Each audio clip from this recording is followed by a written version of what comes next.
দুপুর ১টা ৩ দফা দাবি নিয়ে যমুনার অভিমুখে রওনা দেয় বাংলাদেশ প্রকৌশল বিশ্ববিদ্যালয়ের শিক্ষার্থীরা। হোটেল ইন্টারকন্টিনেন্টাল মোড়ে বাধা দেয় পুলিশ, তবে পুলিশের ব্যারিকেড ভেঙে ফেলে তারা। পরিস্থিতি সামাল দিতে অ্যাকশনে যায় আইন শৃঙ্খলা রক্ষাকারী বাহিনী। এ সময় ব্যবহার করা হয় জলকামান, ছোড়া হয় একাধিক টিয়ার সেল ও সাউন্ড গ্রেনেড। পুলিশের দিকেও ইটপাটকেল ছড়ে সাধারণ শিক্ষার্থীরা। নিমিষেই রণক্ষেত্রে পরিণত হয় ইন্টারকন্টিনেন্টাল এলাকা।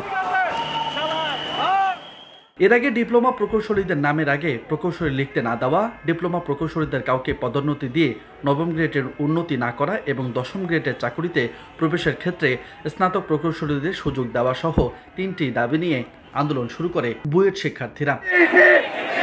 একই দাবি নিয়ে মঙ্গলবারও ৫ ঘন্টা শাহবাগ অবরোধ করেন বুয়েট শিক্ষার্থীরা। এতে তীব্র যানজটে ভোগান্তি বাড়ে সাধারণ মানুষের। আমার গাড়িটা দলপুরের গাড়ি, এখন আমি রুগী লয়েছি, এখন আমার খালি গাড়িটা তো আমার যাইতে দিতে হইব নাকি? আর আমার খালি গাড়িটা লয়ে যদি আর যাইতে যদি না দেয়, তাহলে আর গিয়ে দেশ স্বাধীন করতেছে কন? আমার বুঝান, এটা কোনো কথা? এরা শিক্ষিত লোক বিলে, এরা গিয়েছে শিক্ষিত লোক। হসপিটালে আমার ভাইকে অ্যাডমিট করেছি, এরপর থেকে শুরু হয়েছে ভোগান্তি। যেই ফিক্সড টাইম মতো আসতে পারি না, সকালেও আসতে পারি নাই, কালকেও আসতে পারি নাই, যাওয়ার সময়ও কালকে কোনো গাড়ি টাড়ি কিচ্ছু ছিল না। রাস্তাগুলো এইভাবে ব্লক করে রাখলে তো কষ্ট। আন্দোলন তো আমাদের বাচ্চারাই করতেছে, আমাদের সুবিধার জন্য, বাচ্চাদের সুবিধার জন্য। একটা জায়গা ঠিক করা উচিত, সরকারেরও বোঝা উচিত। পুলিশ বলছে নিষেধাজ্ঞা অমান্য করে বিক্ষোভ করতে গেলে বাধা দেয় আইন শৃঙ্খলা রক্ষাকারী বাহিনী। ব্যারিকেড ভেঙে ফেললে নিরাপত্তা ও আইন শৃঙ্খলা রক্ষায় অ্যাকশনে যায় ডিএমপি।